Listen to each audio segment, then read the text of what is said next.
Nicolas Maduro যুক্তরাষ্ট্রের বন্দী হওয়ার পর বিশ্ববাসীর নজর এখন ভেনেজুয়েলায়।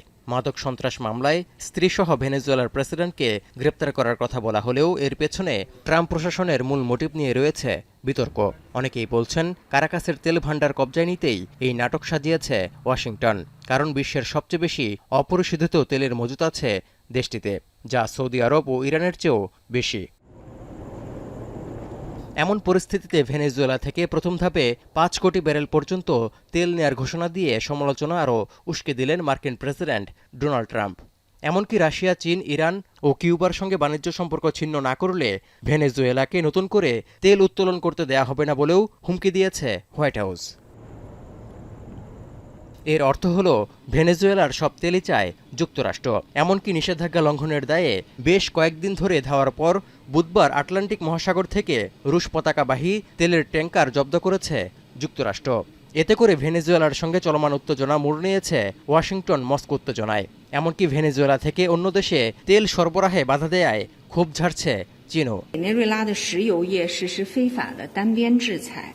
近日还悍然对委内瑞拉使用武力，严重冲击了委内瑞拉的经济社会秩序。এই অবস্থায় এখন বড় প্রশ্ন হলো ভেনেজুয়েলাকে নিয়ে উত্তেজনা কেন ভূ রাজনৈতিক উত্তেজনায় মোড় নিচ্ছে? এতে যুক্তরাষ্ট্রের লাভই বা কি? এক্ষেত্রে দেখা যায় যুক্তরাষ্ট্র বিশ্ব মোড়ল হয়ে ওঠার পেছনে রয়েছে জ্বালানি তেলের বাজারে আধিপত্য ধরে রাখার লম্বা ইতিহাস।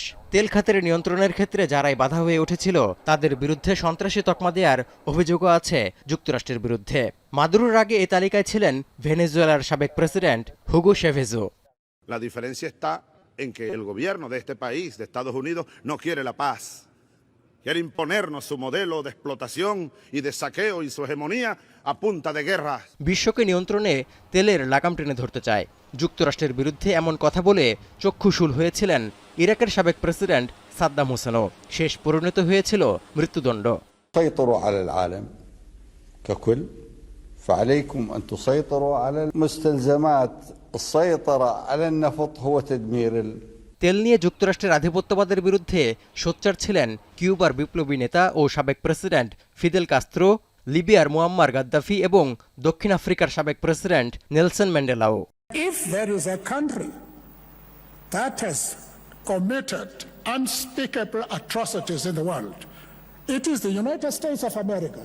ইরাকের সাবেক প্রেসিডেন্ট সাদ্দাম হোসেনকে ফাঁসি দেয়ায় যুক্তরাষ্ট্রের দিকে প্রশ্নের তীরও ছুঁড়েছিলেন লিবিয়ার সাবেক প্রেসিডেন্ট মুয়াম্মার গাদ্দাফি। وخلاص أصدقائنا الأمريكان يجاوبون على السؤال اللي حاير، لماذا العراق؟ شو السبب له؟ فيها أسلحة دمار شامل عند العراق ما عندها. তেল নিয়ে আধিপত্যের লড়াইয়ে যুক্তরাষ্ট্রের বিরুদ্ধে এসব অভিযোগ থাকলেও যুগ যুগ ধরে হোয়াইট হাউসের জবাব বা যুক্তি একই, তা হলো গণতন্ত্র ও নিরাপত্তার উদ্দেশ্যেই লড়াই করে যাচ্ছে তারা। এদিকে ভেনেজুয়েলার তেল বাণিজ্য ঘিরে রাশিয়া, চীন, ইরান ও কিউবার সঙ্গে শুরু হওয়া উত্তেজনার পারদ বাড়ায় উদ্বেগ দেখা দিয়েছে। তৌহিদুর রহমান, এখন বিশ্ব।